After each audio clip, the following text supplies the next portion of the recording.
Hello friends, welcome to the channel. Now, we will talk about Flipkart return replacement policy. Now, I recommend actually a brand promotion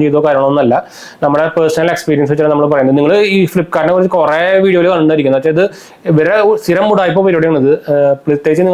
high products, high amount of products. ഇങ്ങനത്തെ സംഭവങ്ങളൊക്കെ വന്ന് പെട്ടാൽ നിങ്ങൾ പെട്ടു ആ കാശ് കെട്ടാൻ പിന്നെ പൂലിവാല് പിടിക്കുന്ന വരും എന്ന് വെച്ചാൽ എനിക്കിപ്പോൾ റീസെന്റ് ഉണ്ടായ എക്സ്പീരിയൻസ് ഞാൻ നമ്മുടെ പഴയ വീഡിയോയിലും കാര്യങ്ങളൊക്കെ പറയാറുണ്ട് ഞാൻ ആക്ച്വലി ഫ്ലിപ്കാർട്ട് റെക്കമെൻഡ് ചെയ്യുന്നില്ല എനിക്ക് മുമ്പ് ഇതിനെക്കുറിച്ച് ഇതിന്റെ ഒരു ബാഡ് എക്സ്പീരിയൻസ് കാര്യങ്ങളൊക്കെ ഉണ്ടായിട്ടുണ്ട് അപ്പോൾ അതിന്റെ ഭാഗമായിട്ട് ഞാൻ ഫ്ലിപ്കാർട്ട് തീരെ ഉപയോഗിക്കാറില്ല ഭയങ്കര റേറ്റ് കുറഞ്ഞ പ്രൊഡക്ട്സ് മാത്രമേ കയ്യിൽ വാങ്ങിക്കാറുള്ളൂ വേറെ നിവൃത്തിയില്ലെങ്കിൽ മാത്രം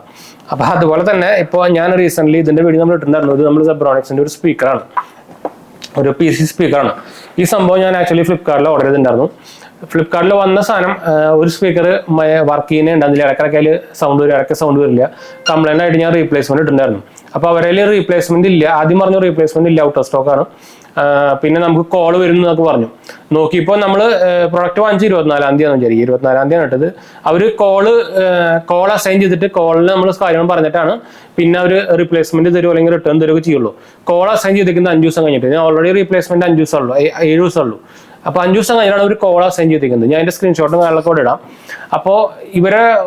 പൊതുവെയുള്ള സ്വഭാവമാണ് നമുക്ക് റീപ്ലേസ്മെന്റ് തരാണ്ട് നമ്മുടെ കാശ് എന്ന് വെച്ചാൽ ഒരു റീസൺ പറയാനുള്ള പരിപാടിയാണ് ഇതിന്റെ റീപ്ലേസ്മെന്റ് പീരീഡ് കഴിഞ്ഞു എന്ന് പറയാനുള്ള ഒരു ഉദ്ദേശത്തിലാണ് അവർ ഈ പരിപാടി ചെയ്തേക്കുന്നത് എന്ന് വെച്ചാൽ 5 ദിവസം കഴിഞ്ഞിട്ട് 4 ദിവസം കഴിഞ്ഞിട്ടൊക്കെയാണ് ഒരു കോൾ അസൈൻ ചെയ്തിരിക്കുന്നത് നമുക്ക് ചാറ്റ് ചെയ്യാനും ഓപ്ഷനിലോ അങ്ങനെ ഒരു ഒറ്റ ഓപ്ഷനും ഇല്ല കോൾ അസൈൻ ചെയ്താലും കോൾ വരുന്നില്ല അത് ഓട്ടോമാറ്റിക്കലി ക്യാൻസൽ ആയി പോവാണ് ഞാൻ ഇതിന്റെ സ്ക്രീൻഷോട്ടും കാര്യങ്ങളൊക്കെ കൂടെ കൊടുക്കാം അപ്പോൾ വില കൂടിയുള്ള പ്രൊഡക്ട്സ് ഫ്ലിപ്കാർട്ടിൽ നിന്ന് വാങ്ങിക്കാൻ നോക്കുന്നുണ്ടെങ്കിൽ വേണ്ടാന്ന് വെച്ചോട്ടെ എന്ന് വെച്ചാൽ റിസ്ക് ആണ് ഇതിനായിട്ട് പകരം ജിയോമാർട്ടിൽ നിന്ന് വാങ്ങിക്കായിരുന്നു എന്ന് വെച്ചാൽ ഞാൻ ഓൾറെഡി പണ്ട് ജിയോമാർട്ടിന്റെ ഒരു വീഡിയോ ഉണ്ടായിരുന്നു അതിന് പിന്നെ റിട്ടേണിന്റെ ഇതേ ഇഷ്യൂ തന്നെയാണ് റിട്ടേൺ പിക്കപ്പ് ചെയ്യാൻ അവർക്ക് ഓൺ ആയിട്ടുള്ള എന്താ പറയാ കൊറിയർ പാർട്ട്നേഴ്സ് ഇല്ലാത്തതിന്റെ പ്രശ്നമാണ് ഇത് പക്ഷേ ഇത്രയും സംഭവം ഈ കാട്ടും കാര്യങ്ങളൊക്കെ ഉണ്ടായിട്ട് പോലും അവര് ആക്ച്വലി അവര് നമ്മുടെ റിട്ടേൺ പീരീഡ് കഴിക്കുക അല്ലെങ്കിൽ റീപ്ലേസ്മെന്റ് പീരീഡ് കഴിക്കാനുള്ള പരിപാടിയാണ് ഇത് ഈ കംപ്ലൈന്റ് കുറെ കേട്ടിട്ടായിരിക്കും നിങ്ങൾ ഫ്ലിപ്കാർട്ടിൽ യൂട്യൂബിൽ ജസ്റ്റ് ഒന്ന് അടിച്ചു നോക്കി കഴിഞ്ഞാൽ ഇഷ്ടംപോലെ ആൾക്കാർ ഇതിനെ കുറിച്ച് പറഞ്ഞിട്ടുണ്ട് എന്നുവെച്ചാൽ അവരിങ്ങനെ നീട്ടി കൊണ്ടുപോകും നമ്മുടെ റീപ്ലേസ്മെന്റ് കഴിയാൻ അല്ലെങ്കിൽ ആ ടൈം പീരീഡ് കഴിയാൻ അപ്പൊ പിന്നെ അത് പറഞ്ഞിട്ട് നമുക്ക് വേണ്ടാന്ന് വെക്കാലോ അപ്പോൾ എനിക്കിപ്പോ ഇത് നഷ്ടം വന്നാൽ തന്നെ എനിക്ക് ഇതിന് 1000 രൂപ വന്നുള്ളൂ പക്ഷെ നിങ്ങൾ വലിയ ലാപ്ടോപ്പും TV അങ്ങനെ സംഭവങ്ങളൊക്കെ വാങ്ങിച്ചു കഴിഞ്ഞാൽ പെട്ട് പണ്ടാറടങ്ങി പൂട്ടെന്ന് വെച്ചാൽ പിന്നെ ക്യാഷും കിട്ടില്ല പ്രൊഡക്റ്റും കിട്ടില്ല അങ്ങനത്തെ ഒരു പരിപാടി പോകും എന്ന് വെച്ചാൽ ഇപ്പൊ ഞാൻ റീസെന്റ് കുറച്ചു കാലം മുമ്പ് നമ്മുടെ ഒരു ഏതൊരു മലയാളം യൂട്യൂബർ ആളൊരു TV വാങ്ങിച്ചിട്ട് അതിന്റെ എക്സ്പീരിയൻസ് ഷെയർ ചെയ്തിട്ടുണ്ടാവും ഇതേ സെയിം പരിപാടി തന്നെ അപ്പൊ എനിക്കും എക്സ്പീരിയൻസ് സെയിം ഇത് വന്നു ഞാൻ ഓൾറെഡി മുമ്പ് പറഞ്ഞിട്ടുണ്ട് എനിക്ക് ഫ്ലിപ്കാർട്ട് ഇതിനെ കുറിച്ച് മുമ്പേ ഇതേപോലെ ബാഡ് എക്സ്പീരിയൻസ് സംഭവം ഉണ്ടായിട്ടുണ്ട് അപ്പോൾ ഞാൻ തീരെ റെക്കമെൻഡ് ചെയ്യാറില്ല ഫ്ലിപ്കാർട്ടിന് അപ്പോൾ ഇത് ഞാൻ ആക്ച്വലി ആമസോണിൽ ഓർഡർ ചെയ്യാൻ നിന്നതാണ് പക്ഷേ ആമസോണിൽ ഫുൾ ഔട്ട് ഓഫ് സ്റ്റോക്ക് ആയിരുന്നു അങ്ങനെ നോക്കിയപ്പോഴാണ് നമുക്ക് ഫ്ലിപ്കാർട്ടിലുണ്ട് അങ്ങനെയാണ് ഞാൻ ഫ്ലിപ്കാർട്ടിൽ ഓർഡർ ചെയ്തത് ഫ്ലിപ്കാർട്ടിൽ വന്നത് ഇവിടെ കൂടുതൽ സാധനം എന്നിട്ട് ലാസ്റ്റ് ഞാനിപ്പോൾ എനിക്ക് ഞാൻ പറഞ്ഞല്ലോ ഒരു റിട്ടേൺ കാര്യമൊന്നും തരുന്നില്ല ഇതുവരെ അതിന് കോളും അസൈൻ ചെയ്തിട്ടില്ല കോളും വന്നിട്ടില്ല അപ്പോൾ അത് എനിക്ക് തോന്നുന്നു മിക്കതും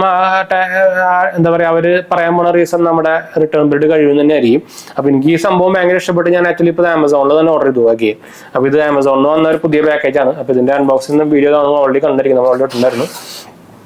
അപ്പോൾ നമ്മൾ പറയാൻ വന്നത് ഫ്ലിപ്കാർട്ടിൽ നിന്ന് വാങ്ങിക്കാൻ നോക്കുന്നുണ്ടെങ്കിൽ സൂക്ഷിച്ച് വാങ്ങിച്ചോളാം വിത്ത് യുവർ ഓൺ റിസ്ക് അത്രേ ഉള്ളൂ ഞാൻ പറയുള്ളൂ ഒരു കമ്പനിയെ നമ്മൾ പ്രൊമോട്ട് ചെയ്യുന്നില്ല നമ്മുടെ പേഴ്സണൽ എക്സ്പീരിയൻസ് ആണ് പറയുന്നത് കേട്ടോ ഇനി അതും വെച്ചാലും എന്താ പറയുക ഫ്ലിപ്കാർട്ടിനെ കുറിച്ച് കംപ്ലൈന്റ് പറഞ്ഞൊന്നും പറയണ്ട എന്ന് വെച്ചാൽ ഇത് സ്ഥിരം ഉള്ള ഒരു കംപ്ലൈന്റ് ആണ് ഫ്ലിപ്കാർട്ടിന്റെ അതുകൊണ്ട് നമ്മളിപ്പോൾ എടുത്ത് പറഞ്ഞാണ് വിത്ത് നമ്മുടെ സ്ക്രീൻഷോട്ടും കാര്യങ്ങളൊക്കെ കേട്ടിട്ടാ അപ്പം എന്തായാലും നമുക്ക് വീഡിയോ വൈൻഡപ്പ് ചെയ്യാൻ വീഡിയോ ഇഷ്ടപ്പെടുന്നവർ ലൈക്ക് ചെയ്യാനും ഷെയർ ചെയ്യാനും സബ്സ്ക്രൈബ് ചെയ്യാനും മറക്കണ്ട ചാനൽ സപ്പോർട്ട് ചെയ്യാൻ മറക്കണ്ട എന്തെങ്കിലും സംശയം കമന്റ് ചെയ്യാൻ മറക്കണ്ട നമ്മളെല്ലാ കമന്റും ആണ് അതുപോലെ തന്നെ എന്തെങ്കിലും സംശയം അല്ലെങ്കിൽ കമന്റ് ചെയ്താൽ വേണ്ടിയിട്ട് നമ്മൾ ഇൻസ്റ്റാഗ്രാമിൽ അവൈലബിൾ ആണ് പേജ് ഫോളോ ചെയ്ത് കഴിഞ്ഞാൽ നമുക്ക് മെസ്സേജ് ഓപ്ഷൻ കിട്ടും കേട്ടോ അപ്പോൾ അടുത്തില്ല